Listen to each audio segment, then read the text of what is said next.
there, I'm Joshua Johnson. It's great to be with you on this Thursday, May 12th. And tonight we're talking about the future of NATO. Finland's leaders want to join NATO without delay, but Russia is already threatening to retaliate. What would expanding NATO mean for the war in Ukraine and for Vladimir Putin's strategy? Climate change is making itself felt around the U.S. this spring. We'll have more on the high temperatures that are fueling wildfires. Plus, stand-up comedians say it's no laughing matter when audience members attack. A book by veteran comedian Judy Gold warned us about this very thing. She'll join us live in studio just ahead. And it's a marvel of the Milky Way, the first picture of the black hole at the center of our galaxy. You'll meet one of the scientists who took this astronomical image.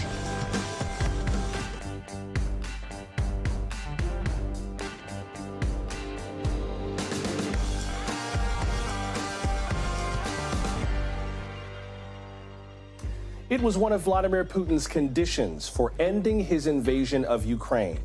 Do not join NATO. That demand may have backfired, now with one of Russia's neighbors pushing to get in. Today, the leaders of Finland, which borders Russia's northwest corner, announced that they want to join, in their words, without delay. In response, Russia called that a radical change and threatened to take, quote, retaliatory steps, both of military, technical, and other nature, unquote. Now, to be fair, Russia kind of has a point. This is a huge policy shift for Finland, and we'll get more into that in just a minute. But President Volodymyr Zelensky applauded the move in a phone call with the Finnish president. They also talked about Ukraine's desires to enter the EU. Meanwhile, Russia is picking up its offensive in Mariupol.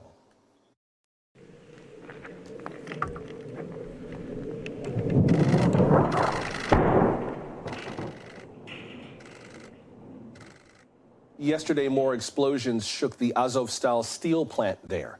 Ukrainian officials say all the women, children, and elderly hiding there have been evacuated. Let's begin tonight in Kyiv with NBC's Cal Perry standing by. And Cal, let's start with Finland and NATO. What's the best timeline we have in terms of that happening, presuming that indeed it does happen? It certainly seems like both sides want it to. Yeah, and you look at public opinion. There's our fourth air raid sirens in the last 24 hours. We haven't had a strike here in 10 days, but that's our fourth siren in 24 hours. Back to Finland. The foreign minister and the prime minister seem to think it's going to happen pretty quickly. We heard the NATO Secretary General say it could happen within a period of months. You talked about Ukraine sort of heralding that move.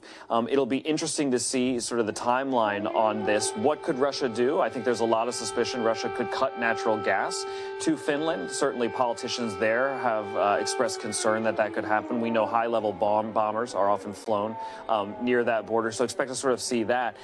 Certainly for Ukraine, again, this is something that they would like to see. Any joining of NATO from any European countries strengthens the argument that they're laying out there to the world that you need to fight Russia here before you have to fight them elsewhere. The Russian response, I think, is something that people worry about here, though, again, as you can hear, this is a country very much already at war, Joshua.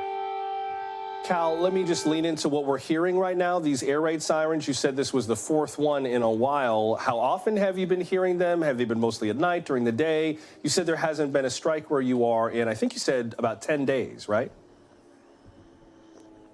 Yeah, in about 10 days. They're mostly at night. We haven't had this many in a 24-hour period, I'd say, in about a week. And one of the things that happens here across Ukraine is that the radars will pick up, the radar sort of systems will pick up these launches by the Russians, usually in the Black Sea, in these Black Sea ships, and they fire these cruise missiles. And so you'll have cascading air raid sirens across the country, from where I am in the center of the country, sometimes as far west as Lviv. And that's the system triggered because of these cruise missiles. There's nowhere to tell where they're going to land. There's no way to tell what the target is.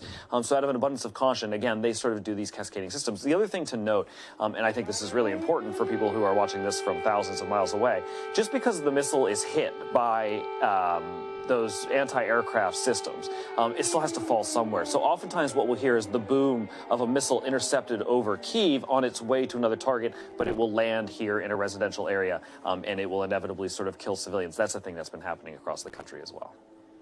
So even though there haven't been any direct missile strikes per se, where a missile is launched from a location and lands on the target it was intended for, there's still kind of that downstream risk, Cal, of what happens to the missile when it falls out of the sky. And it sounds like you still have to be worried about it, regardless of whether or not it reaches its intended target. Yeah, and this is what the mayor of Kyiv has been talking about. So many people have been returning to this city, 2/3 of the residents, they estimate. That's some 2 million people. And the mayor here saying, look, I cannot promise or guarantee that people will be safe because you have these continued launches by Russian forces, sometimes, again, targeting residential areas in and around Kyiv. And then, as we've been saying, sometimes it's the indiscriminate shelling or it's the intercepted missile which still falls on a residential area. That has still been happening. And again, you know, sometimes these missiles are not very accurate, and we've talked a lot about how Russia is not necessarily able to replenish the supply of its smart missiles, and you see that in Mariupol where you're looking at this video now. Sometimes they're lobbing what are called just dumb rockets, just dumb munitions, that is munitions without any kind of system on it to guide it, so unguided munitions, and that's doing terrible damage across the country as well. Well, keep an ear out for those air raid sirens, Cal. Obviously, if you need to duck or jump off camera, ignore us completely. We will follow your lead on that. But since you brought up Mariupol, what's the latest in terms of both the attacks there and the evacuation efforts? It sounds like all the women, children, and elderly, according to officials there, have been evacuated, but that still leaves a lot of people behind.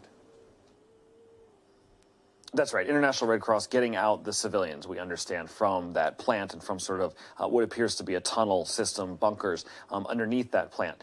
We heard today from the Deputy Prime Minister about some of the wounded there. She said that she is negotiating, the Ukrainian government is negotiating a release of 38 of the most heavily wounded fighters from that plant. There were reports, especially from some local Ukrainian organizations, that maybe there were negotiations underway to allow all of the remaining fighters who are fighting in that last holdout out of Mariupol. She said those reports are false, that they're only negotiating for the 38, as she put it, of the most heavily wounded. We know there could be hundreds of wounded troops in and around that plant, but at least a dozen or so are severely wounded. And what you're looking at there is video of one of these airstrikes. There were more than 3 dozen airstrikes in and around that plant structure in the last 24 hours. So again, a continuation of what we've been reporting now for about 10 days, which is heavy, heavy fighting in and around that site, Joshua.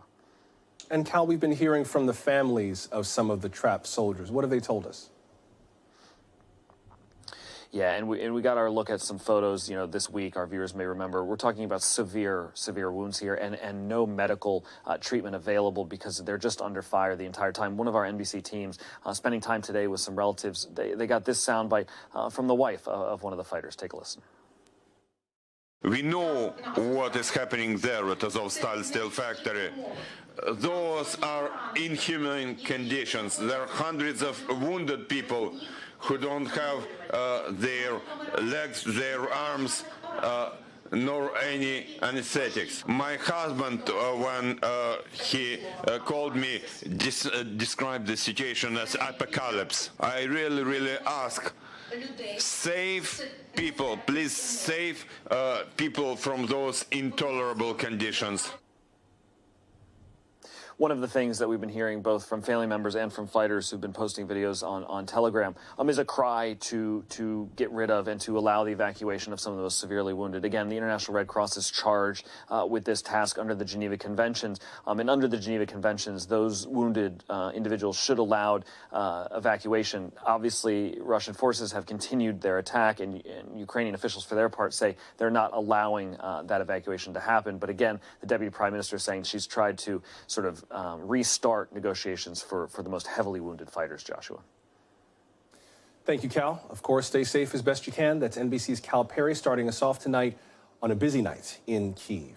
Now, we mentioned that Russia is threatening to retaliate if Finland joins NATO. What kind of impact could that have? Well, Russia and Finland share a long border, that red line right there. It's more than 800 miles. Joining NATO changes the balance of any attack. And you see Sweden on the other side. They're also petitioning to join. But all these countries in light green, they're part of NATO. So if Finland joins the alliance and Russia attacks it, then every member state would rally to Finland's defense, including the United States. So is Russia making an idle threat? Would it actually escalate the war in Ukraine into a war between Russia and the West? Let's continue now with Leah Schuneman, the Deputy Director of the Transatlantic Security Initiative for the Atlantic Council. Ms. Schuneman, welcome. Good to have you with us. Great. Thank you so much for inviting me. What do you make of Finland and Sweden deciding to join NATO? Finland has chosen non-alignment for a really long time, and I think they kind of waited a while to see if Finnish citizens were really down for this. What do you make of this policy shift? Yeah, Finnish non-alignment has definitely been a strong point of Finland's defense capacity through the ages. It wasn't necessarily their choice during the Cold War. It was a matter of survival for the Finnish country. So I think that in Finland, we knew this announcement was coming today from the president and the prime minister. We would expect the formal process to begin at NATO after Sweden as well decides, which I think is very expected next week, early next week. And I think both of them following the same path is really important to view politically. For Finland, the so-called NATO option has always been on the table and has been used as a tool of deterrence in their deep arsenal. For Sweden, it's a little bit more surprising, but I think it does represent a very notable shift politically. Both nations have very highly capable militaries, but these are their sovereign political decisions to make. The NATO option, you use that almost the way some people would use the nuclear option. Does that mean that this is sort of a point of no return for Finland in terms of what they feel like their options are under these circumstances? Yeah, I think that's exactly right. Finland has always used the so-called NATO option as a tool of deterrence, keeping it on the table to deter Russia's aggression against Finland. So again, the war in Ukraine is having obviously horrible ramifications within Ukraine, but that's being felt all over Europe, and other countries are seeing what is happening in Ukraine and want to, join the alliance and be part of the unified Europe acting and defending against Russia. So we know what NATO has to offer Finland and Sweden if indeed they become members. What do Finland and Sweden have to offer NATO? What kind of military might do they bring to this? Yeah, so this enlargement would really be different than enlargements that have happened recently or even in the 90s and the early 2000s. Finland has fought several wars against Russia and the Soviet Union and has pursued a really impressive defense strategy, especially in recent years, that specifically prioritizes territorial defense. So even though there is an 830-mile land border, Finland is very well equipped to defend that land border itself and has plans already to do so if it were to be, somehow threatened by Russia prior to beginning this NATO ratification process. Sweden also has a very strong armed forces, and specifically both of these nations have very strong air defenses. Air forces. Sweden specifically has strong air defenses as well as a submarine fleet. So these are really capacity and capability that they would be bringing to bear that some of the recent NATO aspirant countries, as well as some NATO countries already in the alliance, don't have at their disposal. What do you make of Russia's threat to Sweden and to Finland in case they joined NATO? That would seem to be a very serious fight to jump into, considering the whole point of NATO, that Article 5 commitment, an attack on one is an attack on all. Like, you're basically saying, hey, Sweden, hey, Finland, we will punch you in the mouth if you join, even though the United States could, kick us in the teeth as a result. Like, that just seems crazy. But do you think that Russia would actually do it?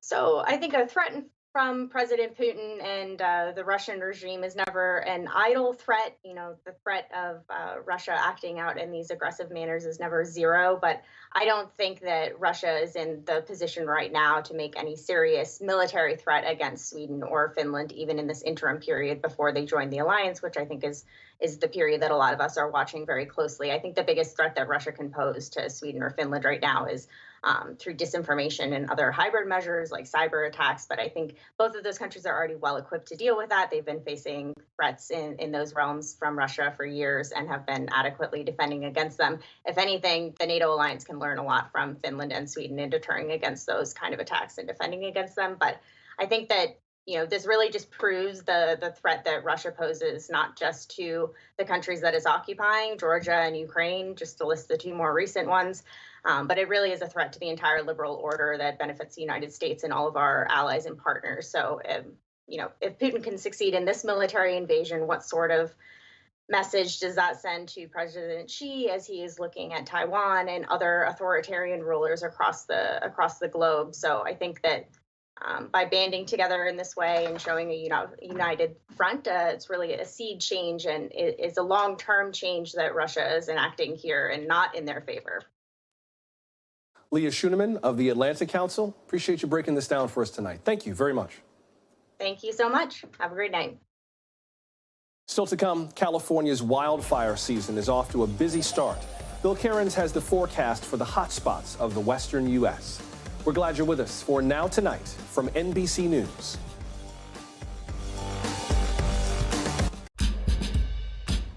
Wildfires are part of life in California, and this fire season is already off to a destructive start. In Southern California, a fast-moving wildfire destroyed dozens of homes near Laguna Beach. Coastal winds have been strong and steady, and a major western drought has left the area bone dry. This fire burned 200 acres. That's small compared to some of California's most intense fires, and there's no word of any deaths. NBC News meteorologist Bill Cairns has the forecast for the areas at high risk. Hey, Bill. Joshua, what an eventful 24 hours between the record highs, the fires in California, and severe weather this evening. So much going on out there, but we have to start with that devastating blaze in those multi-million-dollar homes near Laguna Beach, just south of that area, calling it the coastal fire. And this fire was right near the ocean. It wasn't a large blaze. It was actually a pretty small by wildfire standards, but it was in steep terrain. Fires burned quickly going uphill, and that's why those houses really had no chance in that area, and the firefighters were pretty helpless with the high winds and all the brush and the dense vegetation that was just on fire. So they did get control of that, but the winds are still up a little bit right now. They're still doing some spot fires, checks on those areas. And the winds are right now about 10 to 20 miles per hour. Temperatures are around 68, so it's not all that hot. It's still a little breezy, nothing like the winds we had yesterday. And then overnight, the winds will die off, so whatever flames are out there or even smoke, they really should have a big handle on this fire. Last night was the peak of it. It's not one of those blazes that's going to last for days.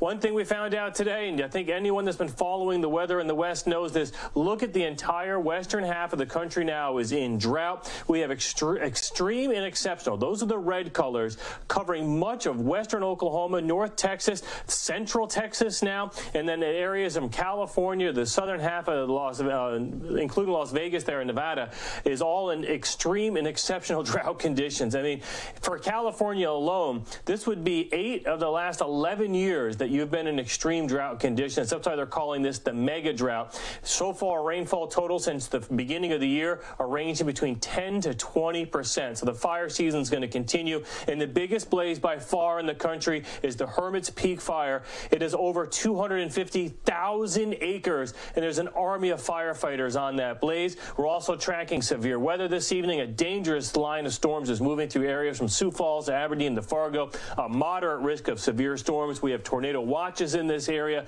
and that line of storms will be up by Fargo in another hour or two. Damaging winds, isolated tornadoes, and large hail. And finally, Joshua, we'll end with our warm temperatures. We're not going to see the high temperatures quite as warm over the next 2 days. We'll still get some records out of this. Still feeling like 90s, too. And I think, Joshua, I think that's the thing. Not only has it been hot, but it's been humid for this time of year in the Midwest. They're wondering if they're in for a long summer with the fires. We know we are. Thank you, Bill. That's NBC meteorologist Bill Cairns with the forecast. Let's continue now with Dr. Shweta Chakraborty, a behavioral scientist and president of the U.S. branch of We Don't Have Time, a climate action organization. Dr. Chakraborty, welcome. Good to have you with us. Thank you for having me. So put these fires in some context for us with the intense drought we've been seeing in the U.S. Do you see these fires peaking? Are they leveling off? Are they just proceeding? Where are we? This is the earliest start to this type of season that we've seen yet, and that is extremely worrisome because we are increasing the temperature of the planet, which is resulting in more severe impacts of weather events, whether it's heat waves, and heat waves fuel wildfire season, and we're creating these conditions that are really unbearable for the environment, for animals, and for humans. There's a direct impact now to the planet warming and human health. We're experiencing it in real time all across the United States, all around the world. It's not the US alone that is seeing these record-breaking temperatures. We're seeing it in South Asia and India, where records are being broken on a regular basis now. And what this means for us is we can't actually safely spend time outside in the way that those who grew up in the previous decades were able to enjoy. There's a time limit of how long humans can be outside in these record-breaking temperatures before it becomes dangerous. Sweat doesn't evaporate off the body past 95 degrees Fahrenheit. And some cities we're seeing already this early in the year are experiencing 100-degree days. How much of all of this is connected in terms of the drought, coastal flooding we're seeing? We're seeing an array of different effects. Clearly, climate change impacts all of them, but are each of these individual effects kind of pulling on the other? Like, does the mega drought in western states have anything to do with coastal flooding in the south and in the east, or are those kind of like separate impacts of all of this? These simultaneous impacts are all linked to the planet warming. So we know from the science community, and there's consensus on this, there is global scientific consensus that the temperature increase we are seeing around the world is resulting in more intense and more frequent impacts of climate change that are happening simultaneously. So all of these different events are interconnected to the planet warming. And what's really worrisome is how they are taking off sooner than we anticipated. We have this window to act, and it's so critical that we do. Every single person, every viewer that is watching right now has a role to play in overcoming this crisis, and we need to act urgently because this is happening faster than we initially anticipated.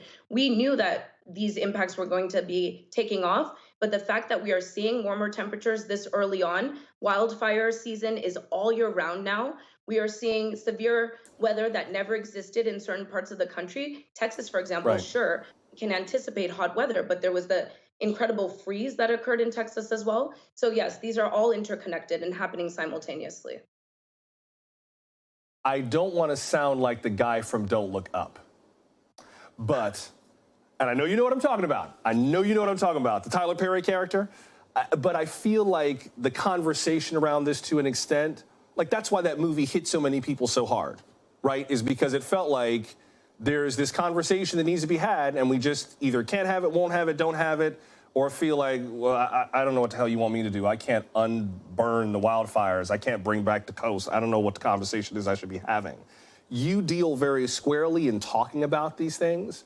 And I have to say, I empathize with people who look at all of this and go, well, I'll turn out the lights on my way out, but I don't know what you want me to do. Like, how do you talk about this in a way that directs people rather than just overwhelming them?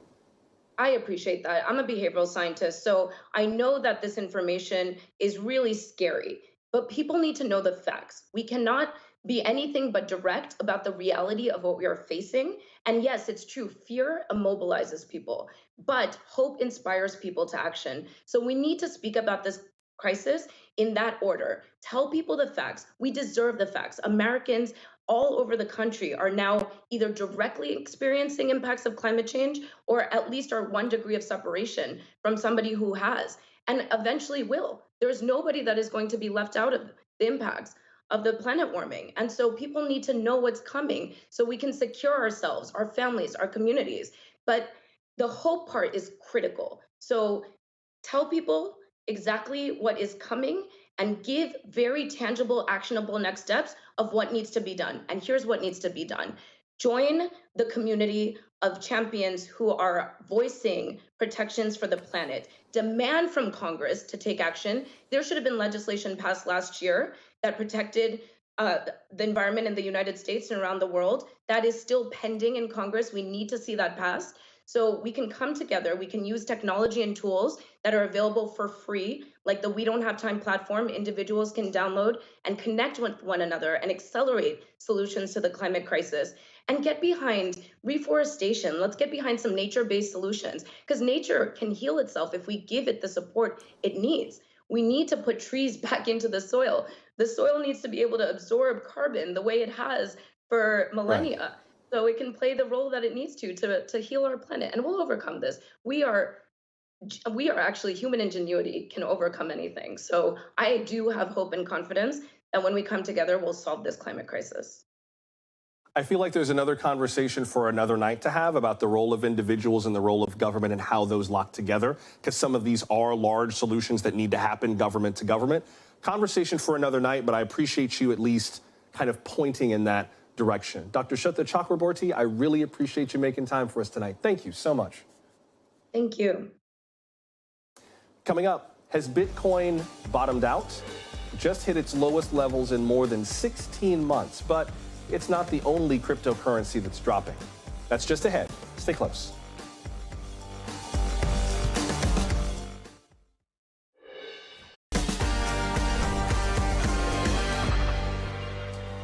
Imagine if a US dollar lost 40% of its value in just a few months. A buck buying 60 cents worth. That's what happened to two of the top cryptocurrencies since late March. A 40% drop. No wonder investors are freaking out. But that's not all they have to worry about. In a moment, we'll hear about the fight to keep criminals from using crypto. But first, CNBC tech reporter Kate Rooney has more on the market sell-off. Hey, Kate. Hey, Joshua. In just a week, the value of the entire cryptocurrency market has fallen by around $400 billion. And Bitcoin, the largest cryptocurrency, fell below $26,000 this morning. And the big thing crypto investors are watching and talking about this week is the collapse of a smaller but controversial cryptocurrency. It's having widespread effects on these markets and Bitcoin prices. Investor sentiment is really shaken, and there's fears about outflows from some of the bigger cryptocurrencies to prop up the price of these smaller tokens that are crashing. The one in focus this week, Terra USD. It was supposed to be pegged 1-to-1 with a dollar. That's often called a stable coin. That broke this week, and it has not recovered. It fell to a low of 23 cents, and Terra was the third largest so-called stablecoin. And these are really important to crypto markets. Traders use them to get in and out of crypto positions quickly instead of cashing out and going into dollars. They tend to keep money on the sidelines in these dollar-pegged coins. Although they trade at $1, they're not backed by dollars or really anything in some cases. The one I mentioned earlier is backed by other cryptocurrencies like Bitcoin. The big fear is essentially a run on the bank. If traders all rush to redeem their tokens at the same time, that could be a problem.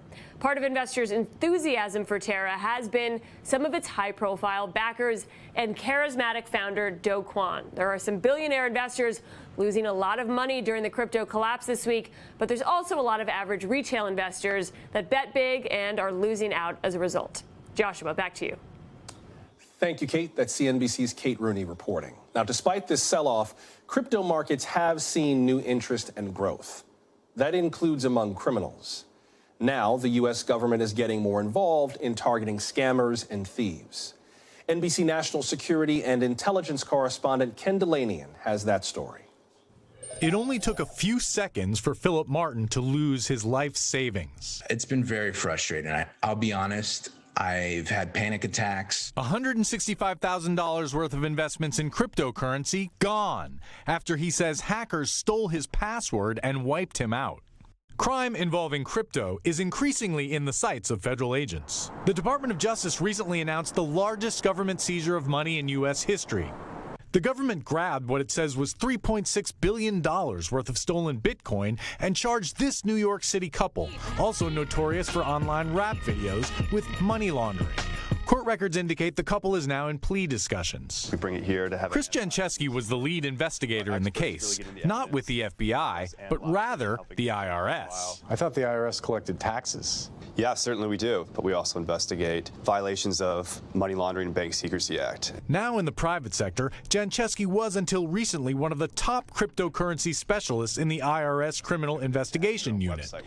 He helped shut down everything from a child exploitation ring to a North Korean hacking scheme to a terrorist fundraising appeal, all involving cryptocurrency. Is cryptocurrency easier to trace in some ways than cash? Yeah, very much so. If a bank was robbed 5 years ago, you have no idea potentially where that stolen cash could be at this point. With cryptocurrencies like Bitcoin, every transaction is on a public ledger, it's public, and it's there forever. While crypto might appeal to criminals because they can move funds anonymously and bypass the banking system, its every move can also be tracked.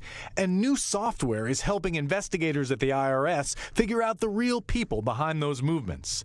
That and good old-fashioned detective work, which exposed North Korean agents using fake IDs to open cryptocurrency accounts. Here's an example of North Korea using Photoshop to replace the face of the photo that was submitted. They were trying to pretend to be somebody else. You guys figured that out because these photos are the same. But if you look closely, you can see it's the exact same T-shirt. The hands are being held in the same way. Details that helped crack an international case. But for individuals like Philip Martin, I just think right now, I personally am hesitant of investing until there's better consumer protection laws. A warning for crypto investors and newcomers alike. That was NBC's Ken Delaney reporting. We'll get to some of today's other top stories in just a moment, including the January 6th committee sending subpoenas to 5 Republican congressmen who may or may not comply, and an unprecedented look at the supermassive black hole in the middle of the Milky Way. One of the astrophysicists behind this research joins us when we come back.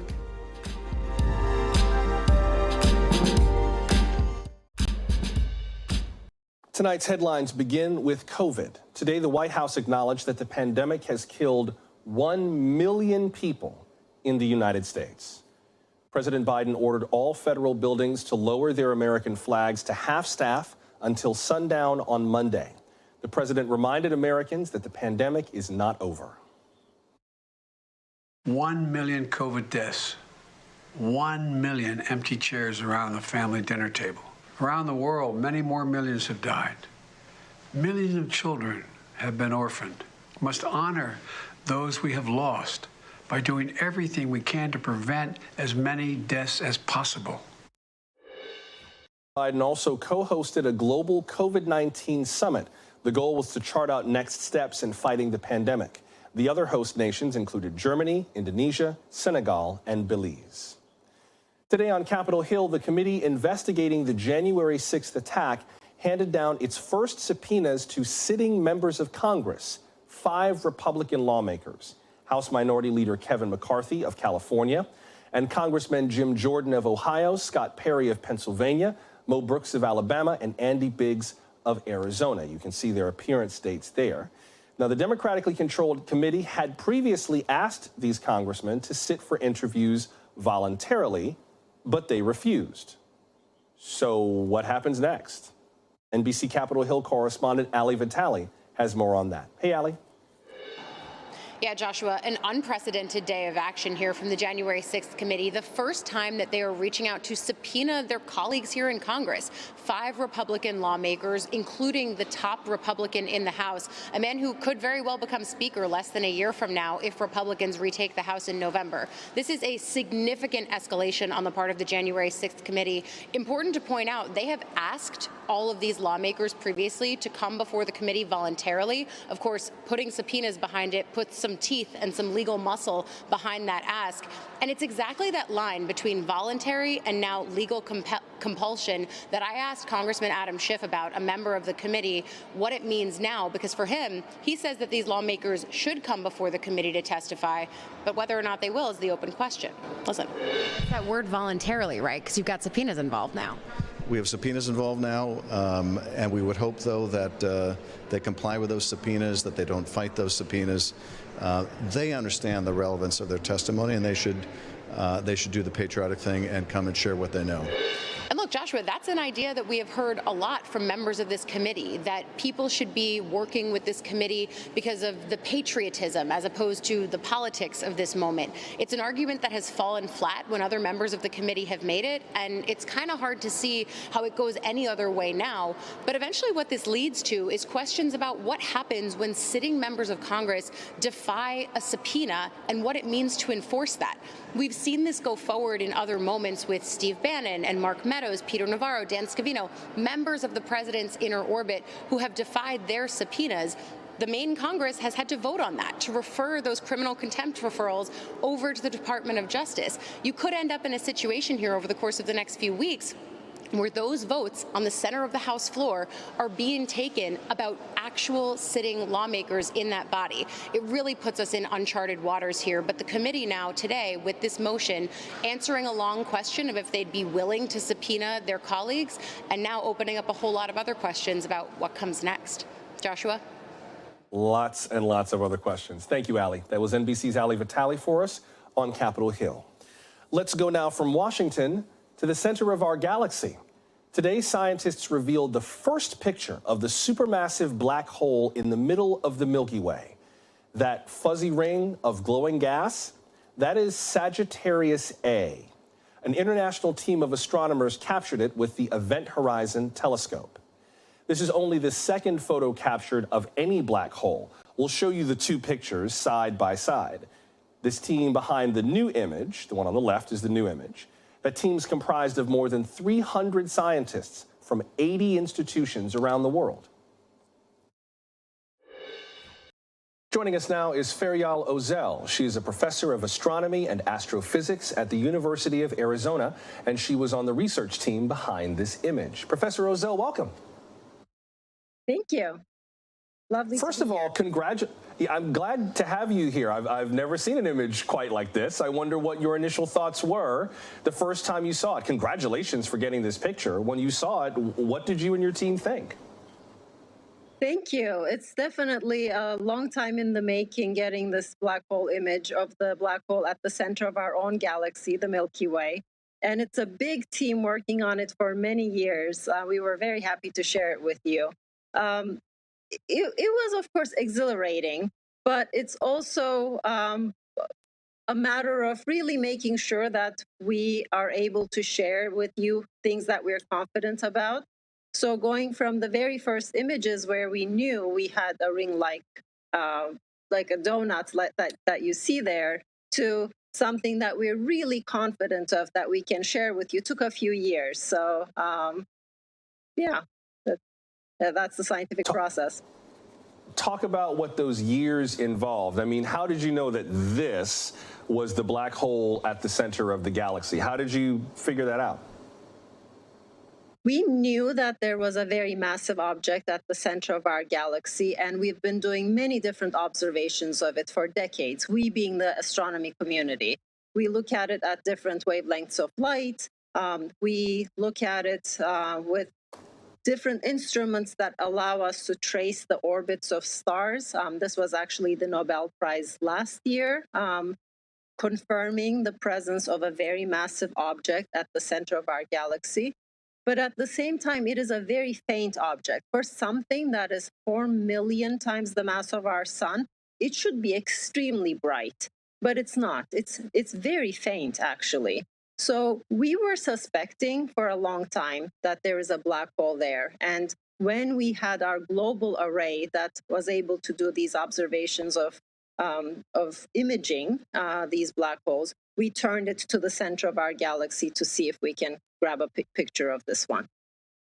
So give us a quick astronomy astrophysics 101 lesson. What is a supermassive black hole, and why does this one at the center of the Milky Way galaxy mean so much to us? Most galaxies have black holes at their centers, and we think that this has something to do with how the galaxy and stars formed in the first place. Black holes form when very massive stars run out of gas and they collapse onto themselves and collapse all the way down to this, what we call the singularity, where it's basically an infinite pull towards the center. Light can go in but can't come back out. And from the very early stars forming in the universe, before even galaxies are fully formed, we think that the first black holes started forming. And then the most massive ones sink basically to the center of the galaxy. And by sink, I don't really mean, we use the term sink because, on Earth, gravity takes things downwards. But really, sinking in this particular case is going to the dynamical center of the galaxy. The most massive thing sits at the center. And then it grows over time. As the galaxy grows and more like fresh gas comes in and new stars form, the black hole gobbles and turns into something very massive. So we call it a supermassive black hole. Now, is the black hole in the center of the Milky Way galaxy? I mean, we look at the galaxy with those spiral arms. It kind of looks like it's, I guess we perceive it spinning because of the way the arms are shaped. Is this black hole moving? Like, is the spiral spinning around the black hole, or is it just kind of present? Do we know what black holes do at the center of a galaxy? That's a great question. Actually, the galaxy is spinning. The spiral arms, it's not just an illusion. This whole thing is spinning. But the black hole is mostly immobile at the center of the galaxy. Because it's in the dynamical center, everything around it rotates. But the black hole doesn't really have a motion with respect to the rest of the galaxy. So it is, yes, it is the one at the center of our own galaxy, which is the Milky Way. In 2019, when we shared the very first image of a black hole, that was the black hole at the center of the M87 galaxy, which is a nearby one, but still much further away than our own black hole. So this particular one, we had to look through the disk of our own galaxy towards its center, where we knew that these stars were orbiting this dark, massive object. And then we obtained this image that we shared with you today. And before I let you go, now that you have obtained this image, what's next? What's the next layer of scientific inquiry that having this picture allows you to pursue? We've already been able to learn a lot from this image itself. We can test Einstein's theory of gravity very precisely in an extreme new environment and see if it breaks down. So far, it's not breaking down. We really wish it did. We are still able to predict what's going to happen in black hole environments. For example, because we knew the mass, we knew exactly how big this ring shape should be and how big this hole in the middle that we call the shadow of the black hole should be. So we learned a lot about gravity, but we're also learning about this dynamic, turbulent environment of black holes and what we are able to model with our equations and supercomputers well, and where we're falling short. So we're going to go out to do more observations, to go to a different wavelength of light, hopefully starting next year, and try to learn more about, basically we want to use them as super laboratories in the sky and really push our understanding of the universe and its laws until they break and teach us something new. Astrophysicist Ferial Ozel of the University of Arizona, congratulations for this fantastic discovery. And thank you, Professor, very much. We appreciate it. Thank you. My pleasure. Up next, comedians and club owners say the threat of violence at shows has gone too far. We'll get into that with veteran comic Judy Gold, live in studio. Before we go.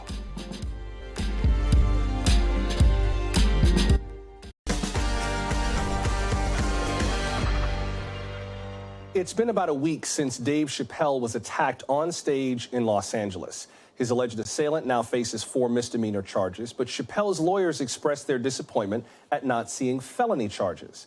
In a statement, they said in part, quote, "Entertainers in LA need to know this is a justice system that will protect them," unquote.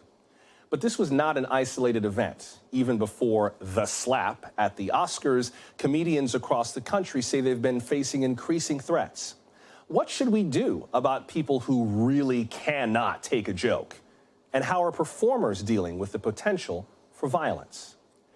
Joining us here in studio is actress and longtime comedian Judy Gold. She's the author of Yes, I Can Say That. When they come for the comedians, we are all in trouble. Judy Gold, welcome. Thank you for having me. How much of what we're seeing now were you contemplating when you put this book together? Have things kind of escalated to a new level? Oh my God. You know, I never could imagine a comedian who gets on stage on an award show, on a network, with a ridiculously non-threatening joke. You know, you're on an award show for film, and he walks out on stage. He sees this. I could see his brain working. You know, let's make a movie joke. Right. The fact that Will Smith got a standing ovation when he received his award instead of leaving the premises, I mean, he assaulted Chris, and we all thought, okay, there's going to be there's always repeat crimes. It used to be you had security for a heckler or someone got too drunk. Right. You know, you'd be like, can you shut up? Can you, you know? And now I think people are kind of nervous and scared. Well, and this felt kind of like a different situation. Correct me if I'm wrong, but I've been to comedy shows where a heckler thinks they got something to say. Oh, yeah. And the comedian's like, I got all the bullets in my belt. Come on, which one do you want? This wasn't that kind of situation where Chris Rock could just heckle Will Smith back to his chair. Right. And if you look at Chris, he handled it beautifully. He was so classy. And people were saying, oh, was it a setup? I knew immediately by Chris's reaction. And his response was over a G.I. Jane joke. So to him, as the comic, he was making a G.I. Jane joke. We got mixed reactions from our audience in terms of how they felt about the slap, in terms of where the line should be for the artist to think through what they're saying before they say it. And we got a number of comments from viewers about that. Holly in Tucson wrote, in part, jesters and fools have always enjoyed a certain freedom to speak truth to power, but that freedom must be earned and it must be used judiciously. There's little value in punching down. I perform improv and stand-up, and I'm fortunate to be part of a thoughtful and diverse community that rewards intelligent and incisive commentary. That's not to say that there aren't plenty of douchey white guys who think rape jokes are high art, but they're thankfully not the only voices in the room. Whether you're a comedian, a journalist, or disruptive broadcaster, being held responsible for your material shouldn't come at the business end of a fist. Holly, thank you for sharing your thoughts with us. Judy, what do you think? You know, I think it's interesting because, you know, the subtitle of my book, When They Come for the Comedians, We're All in Trouble. You know, comedy is, I think stand-up is a very American art form. It's unique to our culture. What other country, when their military is embedded overseas, sends comedians over there to make them feel better? Right. No other country. It is an extension of our First Amendment. And satire and humor, we do speak truth to power. And comedy is a weapon. Look at the president, the ex-president, who couldn't even attend the White House Correspondents' Dinner, who wanted SNL investigated. So I know she's talking about punching down, but we have politicians and lawmakers who say the most divisive, hurtful, threatening things that incite violence and literally kill people. And a comedian gets on stage to make you laugh. That's it. Sometimes their jokes hit, sometimes they don't. The audience informs us. How do you read the room, though? I mean, I've been to shows recently at Gotham Comedy Club with some comedians who really pushed the boundaries, but everyone was down for it.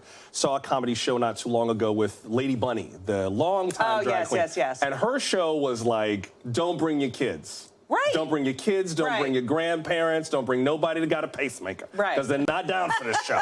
But the audience was down for it, and there were a few jokes where she was like, oh, what, no, oh, okay, I thought we were cool with that. Yeah. But she kind of read the room. How do you, as a comedian, go about reading the room in terms of where the lines are? Well, Joshua, I've been doing this for so long. So you know, it is a skill, and you only get that skill from getting on stage constantly. You read and getting it wrong time to time. Oh, all the time. But you'll tell a joke, and you'll get a response that gives you information like, oh, they don't like that stuff. They don't like this. They're not going to like, if they don't like that, they're not going to like this. The only time, the line I have is if they're laughing for the wrong reason, then I call it out, then I stop. But George Carlin famously said, it is the comedian's job to find the line, cross it, and make you glad they did. One last thing with regard to crossing the line, there's been a lot more talk about people being canceled over material that's, I felt you roll your eyes. The room got hot. Right. Before I have to let you go, I've heard it said that comedy is not evergreen and that over time the standards are going to shift. Absolutely. We evolve. Certain words have different meanings. Certain words never existed. You know, John Rickles, he would never, thank God he's dead, you know? We have grown and we have learned a lot more. And there's no evolution without discourse, and great comedy creates discourse. A great comedian will make you laugh and make you think. The book is called Yes, I Can Say That. When they come for the comedians, we are all in trouble. Judy Gold, it's so good to have you with us. Thank you for having me. Oh, yeah. A real person in the studio. I can't believe it. You can't believe it. Like, are you a hologram? I know, wait, we're touching. No, we're touching. Were we allowed? It's real. Are we allowed? It is real. Judy, thanks very much. Thanks for having me. And hey, thank you for making time for us also. Remember, our OBGYN panel will answer your questions tomorrow on women's health. We are at NBC Now tonight on Twitter, TikTok, Facebook, and Instagram. Leave us a brief but brilliant voicemail, 888-575-2NBC, or email us now tonight at NBCnews.com. Until we meet again, I'm Joshua Johnson. We'll see you tomorrow. Good night.